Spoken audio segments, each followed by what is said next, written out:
I always knew I was born into the wrong family. Our little town in Iowa was so small you could walk across it in half an hour.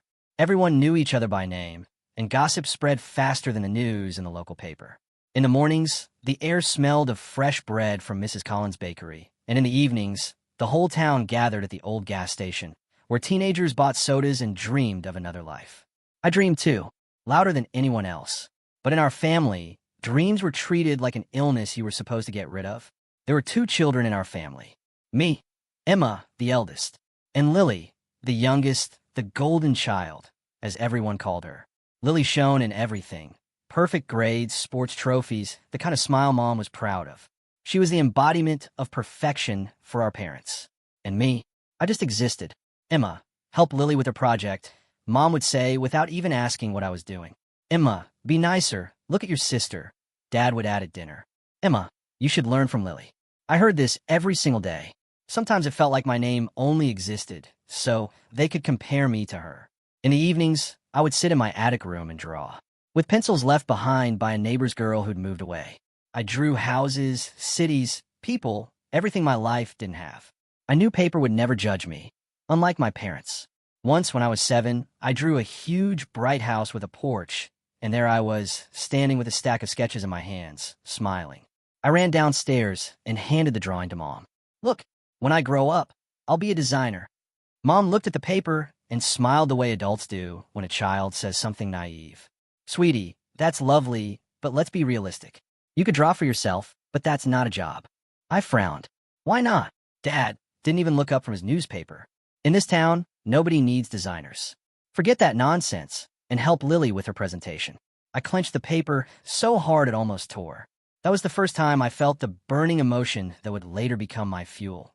Anger. Years passed. Lily kept collecting awards and admiration, while I became a shadow in my own home. At school, I sat in the back row, doodled in my notebooks, and dreamed of the day I would leave this place. The teachers didn't see me. Emma, be like Lily, said Mrs. Harper, my English teacher. She's a role model for everyone. I nodded, but inside, I screamed, I don't want to be Lily. One evening at dinner, I finally spoke up. I was 14, sitting across from my parents, listening to Lily talk about how she'd been chosen as cheerleading captain. I waited for the conversation to quiet down and then said softly, I want to apply to an art school in Chicago. Lily burst out laughing, almost dropping her fork. Chicago? You? Seriously? Dad frowned. Emma, we've been over this. Artists don't make money. Find a real career. But I don't want a real one, I said, fists clenched. I want to do what I love. Mom rolled her eyes. Sweetie, don't start. Look at Lily. She chose medicine because it's stable. Why can't you be like her? I stood up from the table. Because I'm not Lily. Silence fell. Even Lily stopped smiling. Dad looked at me with a long, heavy stare and said, Exactly. I stormed off to my room and slammed the door. That night, I didn't sleep. I sat on the floor, surrounded by my sketches, and repeated the same words over and over. I'll leave. I'll prove them wrong. The next day, I got a part-time job at the local library. The pay was terrible, but I didn't care. I saved every dollar. I bought paper, new pencils, and later, a beat-up old laptop that froze half the time. But it was my window into another world. I started learning design on my own. I read articles, watched tutorials, studied late at night while the house slept. Sometimes I thought if my parents ever found out, they'd unplug the computer. But they didn't. They were too busy with Lily. When I turned 17, I earned my first money from design. I made a logo for a local coffee shop. The owner gave me $20 and said, Good job, Emma. You got talent. I walked home in the rain and cried. Not because $20 was a lot, but because, for the first time, someone told me I was good at what I loved. That evening, I came home soaked, my eyes red. Mom frowned. What happened? I smiled. I just earned my first money. Lily snorted. $20? Don't make me laugh. Dad didn't even glance at me. You'd be better off helping your sister study for her exams. I went upstairs and slammed the door. And that's when I made my second promise. I'll leave. And when I come back, you won't even recognize me. I left before dawn. My suitcase had been standing by the door since the night before, stuffed with my sketches, the laptop I'd bought with my last savings, and a few clothes. I knew that if I waited, I'd lose my nerve. So I simply wrote a short note. I have to try. Don't look for me. And I left. As the bus pulled away, I stared out the window, watching my small town disappear in the distance. The same peeling painted houses, The same people who would live their whole lives in one place. The same narrow streets where dreams were always considered a joke. Not for me anymore, I thought. Chicago greeted me with noise and lights. Skyscrapers that seemed endless. Billboards, neon signs, crowds of people rushing every which way. For a moment, I felt like a grain of sand in an ocean, but strangely, that feeling didn't scare me. I rented a tiny room in an old house on the south side of the city. Damp walls, peeling wallpaper, a tiny window facing the brick wall of the neighboring building. But it was mine. That evening, I spread my sketches on the floor, sat in front of them, and said aloud, "Let's start from here." The beginning was hard. I got a job as a waitress at a small cafe on the corner. From morning till night, I carried coffee, wiped tables, and listened to endless orders. The pay was low, my feet ached, but I didn't complain. Every night, I came back to my little room, opened my laptop, and studied. I watched free design tutorials, read articles, and tried to recreate what I saw. The internet was my only teacher. I drew everything. Signs for local shops, mock-ups of business cards. At first, there were a lot of rejections. Clients didn't reply, revisions felt endless, and I barely had enough money for food and rent. But I knew this was temporary. One evening after my shift at the cafe, I noticed a man sitting at a table in the corner. He was wearing an expensive suit and working on a tablet. When I brought his order, I caught a glimpse of his screen. It was an interior design project. I couldn't help myself. "Excuse me, are you a designer?" He looked up at me, surprised, then nodded. "Architect, you interested in this stuff?" "I'm teaching myself," I admitted, smiling shyly. "I want to be a designer." He chuckled, but not in a mocking way. It was warm. "Then remember this. Never be afraid to take cheap jobs. Experience matters more than money at the start." Those words stuck in my head like a nail. From that day on, I took every job I could. Posters for local bars, logos for tiny coffee shops, business cards for photographers. The pay was peanuts, but I poured my heart into every project. After a few months, I got my first regular client, Mrs. Grayson, the owner of Flower Shop. "Emma," she said when I delivered her new branding, "you're a miracle worker." Those words meant more to me than any payment, because for the first time, someone truly believed I was good. But despite these little victories, the loneliness was crushing. Sometimes I'd sit on my floor and cry because it all felt too heavy. In those moments, I almost called home, but I didn't. I knew what I'd hear. "Come back, Emma. Stop wasting your time. Be like Lily." And yet one night they called me. It was late. I was working on a new project when my phone buzzed. "On the screen, Mom." I took a deep breath and answered. "Emma." Her voice was as cold as ever. "Are you still in Chicago?" "Yes, Mom." "And are you a star yet?" In the background, I heard Lily laugh. I clenched my teeth. "Not yet, but I will be." Mom sighed. "Emma, you're an adult now. Stop chasing foolish dreams. Lily's getting married. Why can't you be like her?" I was silent for a moment, then answered softly but firmly, "Because I'm not Lily." And I hung up. That night I cried. But in the morning, I got up earlier than usual, and I worked until dawn. A year passed. I wasn't just a waitress anymore. Now I had my own little spot in a co-working space. A corner with my laptop, a stack of sketches, and a small sign, "Reed Design Studio." Yes, it sounded grand for a 3x3 meter corner, but to me, it was my whole world. I started getting serious jobs. Logos for small companies, cafe branding, my first interior projects. Every time someone said, "Emma, this is amazing," it felt like proof that I hadn't made a mistake. And yet, something was missing, because my family still thought I was a failure. I saw their photos online. Lily's wedding, a new car from our parents, dozens of congratulations. And about me, nothing. That's when a thought was born, small like a spark. I will succeed so much, they won't be able to ignore me. My first real success came suddenly. I was sitting in the co-working space late into the night, finishing a project for a new client, a small coffee shop chain. I had only 3 days to create their branding. I was living on coffee and vending machine sandwiches, sleeping barely at all, but when I finally hit send, my hand was shaking. The next morning, I got a call. "Emma." The cafe manager's voice was trembling with excitement. This is incredible. Our new signs are already drawing crowds. You changed everything." I sat there, phone to my ear, grinning like an idiot. Because for the first time, someone didn't just say "good job," they said, "You changed everything." That was the beginning of what felt like an avalanche. One happy client brought another, and then another. My name began circulating in Chicago's small business community. I became the girl who can make a brand come alive. I remember the day I printed my first business cards. Simple, white, with black text. Emma Reed Design Studio. I held them in my hands and felt like I had finally become the Emma I used to dream of back in that little attic room in my hometown. But the path was still hard. I worked until I was exhausted. My co-working space became my home. I was the first to arrive and the last to leave. Sometimes I slept on the couch in the meeting room, wrapped in my jacket. I lived on cheap noodles and toast because every spare penny went into my business. Ads, software, materials. And through it all, not a single call from my family. I saw their photos online. Lily's wedding. Their new house. My parents beaming as they held her hands. Lily in her white dress, looking like a princess. Hundreds of comments. What a wonderful daughter. I close my laptop and go back to work. They still didn't see me. After 2 years, I was able to afford a small studio downtown. A real office. Nothing fancy. Just 2 rooms, a workspace, and a tiny meeting room. But for me, it was a castle. I hired my first employee, an intern named Chloe. Small, red-haired, always holding a cup of coffee, eager to learn everything. When I handed her the office keys, she burst into tears. "Emma, you're the first person who's ever believed in me," she said. I smiled. "You know, Chloe, I used to wait for someone to believe in me too. But sometimes, you just have to believe in yourself first." My project started appearing in local magazines. Young designer from Chicago creates brands that captivate. I bought every issue and spread them out on my office table just to remind myself this was real.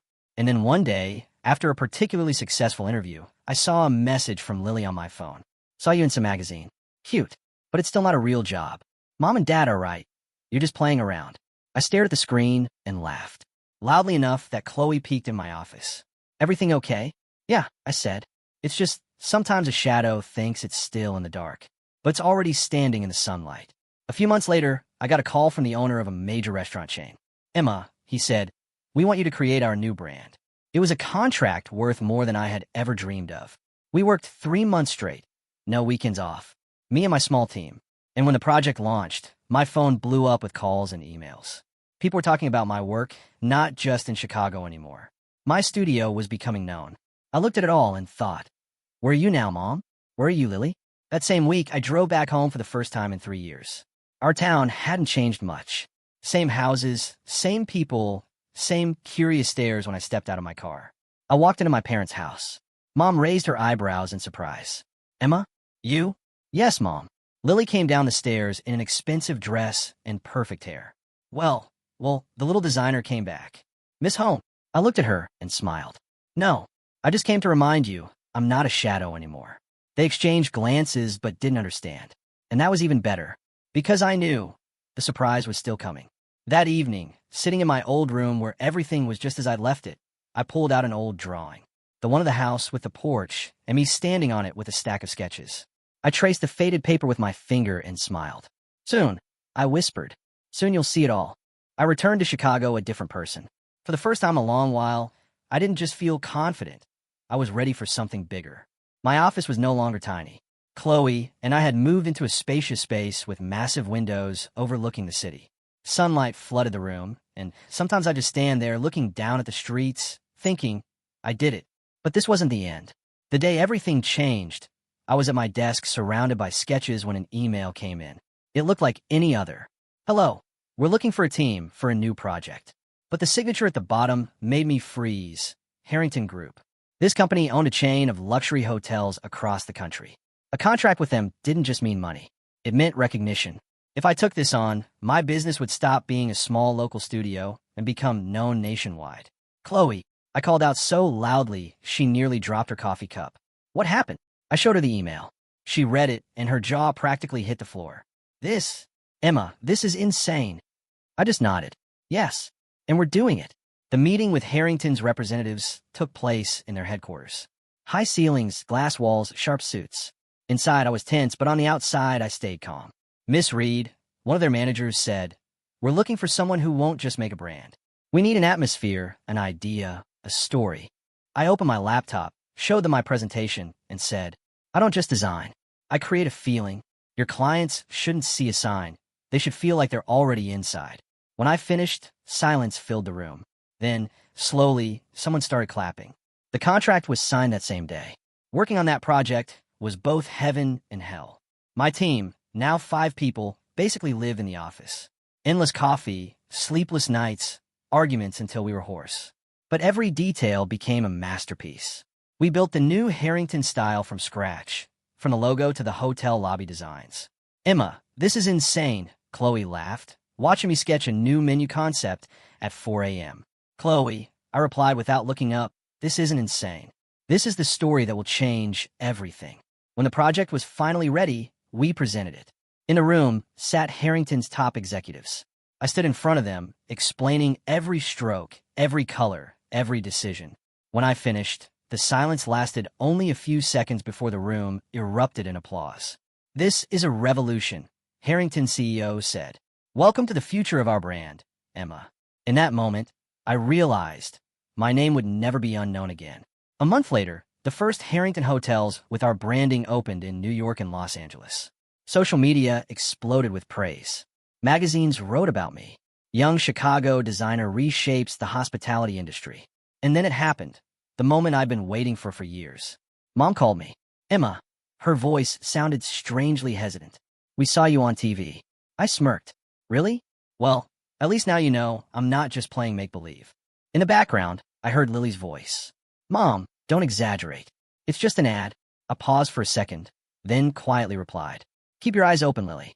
This is only the beginning. And I hung up. After that call, something inside me shifted. I wasn't just working for success anymore. Now it was a game. I wanted them to see every single victory. I wanted their envy to burn them from the inside out. And I knew exactly how to make that happen. I started expanding my business. We opened branches in New York and San Francisco. I began speaking at conferences, giving interviews, standing on stages in front of thousands of people. Every time I stepped up to a podium and saw the cameras flashing, I pictured Lily's face. Her perfect smile, her condescending look. Look at me now. And then came the offer for a contract to design an entire international boutique chain. It was the kind of deal I couldn't even have imagined the day I left my hometown with just one suitcase. I stood at the window of my new office on the top floor of a skyscraper, gazing at the city. Chloe walked in and said, Emma, do you realize you're at the top now? I turned to her and smiled. No, Chloe, this is only the middle, because I knew my true goal was still ahead. Revenge. When I signed the contract with the international boutique chain, my phone practically exploded with notifications. Messages from journalists, collaboration offers, event invitations. But among the hundreds of these notifications, there wasn't a single one from Mom. Not a single one from Lily. And that was even better. I didn't want their congratulations. I wanted them to feel what I once felt, sitting at the kitchen table, listening to them laugh at me, calling my dreams childish games. Only now, my revenge would be quiet, cold, without shouting. I started small. The first step was our hometown. I knew Lily still lived there, in the new house her parents helped her buy, and I knew gossip traveled faster than the wind there. I rented an old building in the town center and turned it into a branch of my studio. The most beautiful office I had ever opened. Massive windows, a black and gold interior, a glowing sign, Reed Design Studio. I came to the opening in person. When I stepped out of the car, people on the street recognized me. Some whispered, some pulled out their phones to take pictures. And I saw my mother's neighbor, the same one who once said, Emma will never amount to anything. Now her eyes were wide open. This is just the beginning, I thought. A week later, Mom finally called. Emma, why? Why open this office in our town? I smiled, sitting at my huge desk. Just wanted you to see what success looks like up close, Mom. Silence on the other end. Then her voice turned cold. Lily thinks this is just a cheap stunt for attention. I laughed. Let her think that. She's always been good at underestimating people. And I hung up. The next step was the invitation. I organized a grand opening at the new office. Invited businessmen, journalists, designers. And yes, I personally sent invitations to my parents and Lily. I knew they wouldn't be able to stay away. The evening was like something out of a movie. Music, champagne, cameras flashing. I stood in the center in a perfectly tailored black dress, accepting congratulations. When the doors opened and they walked in, Mom, Dad, and Lily with her husband, I allowed myself the smallest smile. Lily looked me up and down, but for the first time, I saw it, a flicker of doubt. Yes. Emma, Mom said flatly. It's beautiful. Thank you, Mom. I replied so calmly that her words sounded almost like surrender. They spent the evening like shadows among the guests. All around us, people spoke my name, Emma Reed, a design genius, breakthrough of the year. I saw Lily clutch her glass tighter, and I savored the sight. At the end of the evening, I walked up to them myself. "Thanks for coming." Dad cleared his throat. "Well, we're proud of you, Emma. I guess. I guess. That's all they could manage." I leaned closer to Lily and whispered, "Watch closely, sis. This is just the first act." She flinched, but said nothing. The next day, every local paper wrote about me. The small-town girl who conquered the country. Interviews, photos, glowing client reviews. And that's when the real idea came to me, the beginning of my game. I decided to buy the old mansion on the edge of town, the one I used to look at as a child, dreaming that someday I'd live there. The house Lily once laughed about. "Emma, don't even dream. That's for people who actually matter." I bought it in cash, and I threw a party there. And once again, I invited them. When Lily arrived and saw the house, her smile faltered. "You moved here?" I nodded. "Yes. Remember when you said it was for people who matter?" She turned pale, but stayed silent. Mom tried to act neutral, but I saw her look. That night, I stood by the window of my new home, watching their car drive away, feeling that sweet burn in my chest. But I knew, this wasn't revenge yet. This was just a setup. I started moving more strategically. A few weeks later, I launched a scholarship program for young designers from my hometown. At the awards ceremony, I invited my parents again. Let them see that their failure was now the one helping others, while their perfect daughter lived an ordinary life. Every time I saw the shadow of doubt in their eyes, I knew it was working. But I didn't rush. True revenge shouldn't be quick. It should be inevitable. And then, one evening, sitting in my office, I looked at my old sketches, the ones I brought from that tiny room in Chicago, and I realized it was time for the final stage. "Chloe," I said when she walked in, "I want to do something monumental, something everyone will talk about. Bigger than Harrington? Much bigger." And I knew this would be the project even Lily wouldn't be able to ignore. The plan was simple. I would open my own design academy, a massive campus where young talents could study for free. It wouldn't just be a business. It would be my signature on this world. And yes, I was on a build in my hometown. So every time my parents and Lily drove past, they'd see the sign, Emma Reed Academy, and they'd know they lost. I stared at the blueprints on my laptop screen, and my breath caught in my throat. Emma Reed Design Academy. My project. My signature. My revenge. "You're really going to build it here?" Chloe asked, peeking over my shoulder. I turned to her and smiled. "Right here, so that every time they drive by, they'll remember I did what they never believed I could." Chloe let out a low whistle. This is going to change everything, Emma." "I know," I said. "That's exactly why I'm doing it." The project was massive. A modern campus with spacious classrooms, a library, labs, dormitories, and even an exhibition hall where students could showcase their work. All free for those with real talent, but no means. I poured everything I'd earned over the years into it. For some, it would have seemed insane, but for me, it was the perfect strike. I wasn't just building an academy. I was building a symbol. I made the first public announcement at a press conference in Chicago. A huge hall, cameras flashing, journalists everywhere. I stood at the microphone in a perfectly tailored suit and spoke as if I'd been born for this. "This project isn't just a building," I said. "It's a chance. A chance for anyone who ever sat in a small room, dreaming, but heard only laughter in return. I want to make sure no talent ever dies in the shadow of doubt." The applause was so loud it nearly made me tremble. That evening, my phone buzzed. A message from Mom. "Are you seriously going to build this in our town?" I smiled. "Yes, Mom. And you and Lily will see it every single day." No reply. And that was better than any words of acknowledgement. Construction began in the spring. I visited the site almost daily. I stood there in a hard hat and boots, surrounded by workers and engineers. Giant cranes lifted steel beams, concrete was poured into the foundation, and every strike of the hammer on metal sounded like music to me. One day, Chloe joked, "Emma, you look like a general on a battlefield." I laughed. This isn't a battle. It's a victory parade. As the academy rose, rumors spread faster than the walls went up. People whispered in shops, in cafes on the streets. "Emma Reed is back. Have you seen that project?" I heard Lily's furious that her sister's in the spotlight again. I saw my parents avoiding me, but I knew they were watching. They could not watch. At one dinner in a local restaurant, my old art teacher, Mrs. Hudson, came up to me. "Emma, I always knew you'd make it," she said, squeezing my hands. They all laughed, but I saw that fire. I gave her a genuine smile. "Thank you, Mrs. Hudson. Your words meant more to me than you know." And they truly had. 6 months later, the building's frame was complete. A massive banner hung at the construction site. "Coming soon, Emma Reed Design Academy. I knew Lily had seen it. In a small town, nothing goes unnoticed. And then, one evening, my father called. Emma, do you really think this is the right thing to do? I frowned. The right thing? You're spending millions for what? I smiled slowly. For the kids who will never have to grow up feeling like they're worthless, even if their family tells them otherwise. Dad was silent for a moment. Then he said quietly, Lily, she thinks you're just trying to humiliate us. I laughed. Oh, Dad, I'm not trying. I'm simply showing you what success looks like, the one you never believed in. And I hung up. By autumn, the campus was 70% complete. We planned the grand opening for the following spring. And that's when I received an invitation to speak at the biggest national design conference in New York.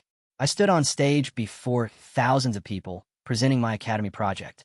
The room was silent, and when I finished, the audience gave me a standing ovation. The next day, every major publication in the country wrote about me, and then Lily posted something online. Some people try too hard to prove something to the world, but family always knows the truth. I stared at that post and laughed, because the angrier she got, the more I knew I was winning. Winter was harsh, but the work never stopped. Every detail of the campus was perfected. I personally chose the furniture, the materials, the equipment. I wanted this place to breathe dreams. And one evening, while Chloe and I stood in front of the huge windows of the nearly finished main building, I said, You know, Chloe, when I was little, I used to draw this moment. Not the building, not the project. The feeling. The feeling of finally being above it all. Chloe smiled. And how does it feel to be above it all? I looked down at the city. This is only the beginning. Spring was approaching. Just a couple of months left until the opening. I knew that day would be the point of no return. I sent my parents and Lily special invitations for the ceremony. Gold envelopes, embossed letters, my name. Let them see. Let them come.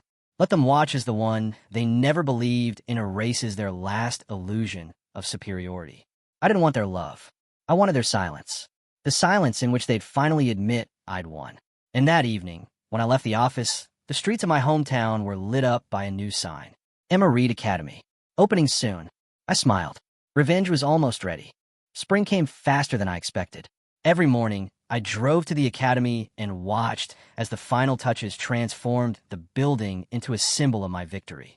Polished glass walls, a grand hall with stained glass windows, a garden with designer benches, even fountains in front of the main entrance. Everything was perfect. I stood at the gates and felt a shiver. Not from fear, from anticipation. Emma, Chloe said, walking up to me with a tablet. The journalists are on their way. The guest list is confirmed. And yes, your family is coming too. I smirked. Good. Make sure they get front row seats. The day before the opening, I conducted the final checks. We walked through the halls, classrooms, studios with the latest computers, a library filled with thousands of books and interactive panels. On the walls hung motivational quotes I'd chosen myself. Dream louder than they laugh. Your voice matters more than their doubt. Chloe whispered, This is going to be legendary. I looked at the massive plaque in the main hall. Emma Reed Academy. This won't just be legendary. This will be final. Opening day. I woke up before dawn. I wore a perfectly tailored black dress, my hair styled flawlessly, my makeup immaculate. Grabbing the keys to my new car, I drove to the academy. When I arrived, reporters, cameras, and drones were already there. A crowd had gathered in front of the entrance. I stepped out of the car and heard the whispers. That's her, Emma Reed. She really did it. I lifted my chin. Cameras flashed, and then I saw them. Mom, Dad, Lily. They stood a little apart, dressed far too formally, as if trying to mask their discomfort. Lily stared at the building with a look I'd never forget, a mix of envy, disbelief, and defeat. I walked up to them slowly. Welcome, I said. You're just in time. Mom only nodded. Lily pressed her lips together, but stayed silent. The ceremony began. I stepped onto the stage in front of the entrance, microphone in hand, the academy rising behind me, journalists and hundreds of guests surrounding me. Thank you all for coming, I began. Today isn't just the opening of a building. Today we open a place where dreams will no longer be mocked. A place where no one will ever hear, You can't do it. I looked directly at my family. Mom glanced away, Dad stiffened, and Lily pressed her lips so tightly they turned white. This academy is for everyone who's ever been underestimated. For those who've been called hopeless. For people like me. The crowd erupted in applause. When I cut the ribbon, fireworks exploded. Cameras captured the moment, and I knew Tomorrow it would be on every front page. I invited the guests inside. Everyone admired the classrooms, labs, and art studios. Some even cried. My family followed behind, as if in slow motion. I savored every second. "You," Mom finally whispered. "You really built all of this." I smiled. "Yes, Mom. And without your support." "Ironic, isn't it?" She fell silent. Lily snapped. "You're just trying to humiliate us." I turned to her. "No, Lily. I'm just proving you were wrong. This isn't revenge. It's a reminder. Every time you drive past this building, you won't just see an academy. You'll see my name, and you'll remember how you laughed." Her face went pale. Mom opened her mouth to speak, but I raised my hand. "Don't bother. Words won't change anything now." Journalists arrived just in time. Cameras turned toward me, and someone asked, "Emma, how does it feel to see your family here on opening day?" I looked straight into the lens and said, "I feel grateful. Without their doubt, I wouldn't be who I am today." Sometimes disbelief is the best motivator. The crowd laughed and applauded, and I knew every word was another blow to their pride. The evening was pure triumph. The guests left, the journalists packed away their hundreds of photos, and I stood at the academy's entrance. Behind me, the building lights glowed. Ahead of me was a city that now belonged to me. Chloe came up quietly and said, "You did it." They saw it. I looked toward where my family had stood. "Yes, Chloe," and it was better than any applause. Later that night, when I came home, I got a message from Mom. "Emma, we didn't know you were capable of this. We're sorry." I set the phone down, poured myself a glass of wine, and smiled. "Too late," I whispered. And as I looked out the window of my house, I saw the lights of my academy glowing in the distance. Now they would never forget my name. A year had passed since the academy's opening. Sometimes it felt like a dream, too vivid to be real. But every time I walked through my hometown and saw students with sketchbooks and tablets rushing toward the building with my name on it, reality became undeniable. My world had changed. I had changed. I was no longer just Emma Reed, the girl once dismissed as a hopeless dreamer. I had become a symbol. And yes, I could see it in people's eyes, in the way they looked at me, in the whispers in cafes, in the way journalists wrote headlines like, "Emma Reed, from small-town failure to the creator of a design empire." But for me, it was never about fame. It was about silence. That silence. The one that replaced my family's laughter, the laughter that once haunted me even in my sleep. For the first time in years, Mom called me not to criticize. "Emma," her voice was softer than I remembered. "I saw the report about the academy. Your father and we like to visit, just to see it." I listened, surprised. There was no confidence in her voice, none of the arrogance or cutting tone I'd grown up with. "Come," I said calmly.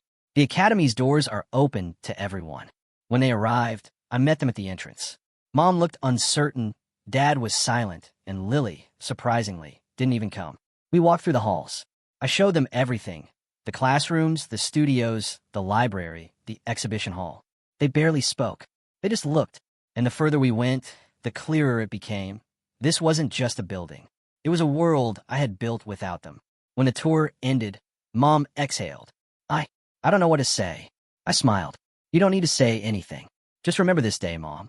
They left quietly, without trying to justify themselves. And that was better than any apology. Lily, of course, tried to keep her pride. She posted pictures of her perfect family, new purchases, little accomplishments. But I knew. Every time she drove past the academy, her heart clenched. One day, we ran into each other at the supermarket. "It's impressive," she said coldly. "Thanks, Lily," I replied just as calmly. "Want a tour?" Her eyes flashed with anger, and she turned away without another word. I smiled. Sometimes, the best revenge isn't loud. It's the silence in which the other person drowns in their own defeat. Meanwhile, the academy thrived. The first class of students exceeded every expectation. They were just like I once was, kids from small towns, kids no one believed in, kids who'd only ever heard. "It's impossible." I knew every one of them by name. "Do you see this?" Chloe asked one day as we stood on the academy balcony, looking down at the courtyard where students discussed their projects. This is your world." I nodded. "This is only the beginning." I launched new programs, international internships, grants, competitions. The name Emma Reed Academy became known across the country. And then, one day I got a letter. "Dear Emma, I want to enroll in your academy. Thank you for giving people like me a chance. You've proven that dreams are real." I read it over and over, and I realized This was what it was all for. That evening, I was sitting in my office at the academy when Chloe came in with 2 glasses of champagne. "What are we celebrating?" I asked with a smile. "You, Emma," she said, "for doing the impossible and proving that victory can be beautiful." We clinked glasses, and I looked out at the city. "You know, Chloe, I'm not angry anymore." She raised an eyebrow. "At all. At all. I have everything I ever wanted." There's silence. Their acknowledgement, even if they can't say it out loud. And now, I'm free. Months later, I decided to hold the Academy's first annual celebration. Students showcased their projects, and the press called it the biggest design event of the year. And yes, I invited my family again. They came, not because they wanted to, but because now they had to, because the whole town talked about me, and they could no longer ignore me. I took the stage, and there they were, sitting in the front row. And for the first time in my life, I saw Mom applaud me. Slowly, hesitantly, but she clapped. I smiled, not for her applause, but for myself, because I no longer needed anything from them. After the ceremony, I walked up to them. "Emma," Mom said quietly, "we were proud of you." I held her gaze.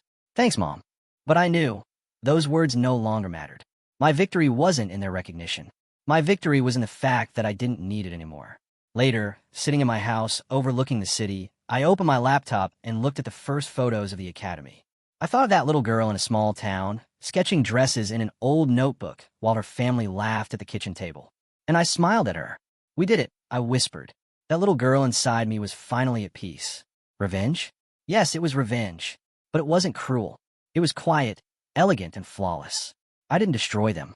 I simply rose so high that they could never ignore me again.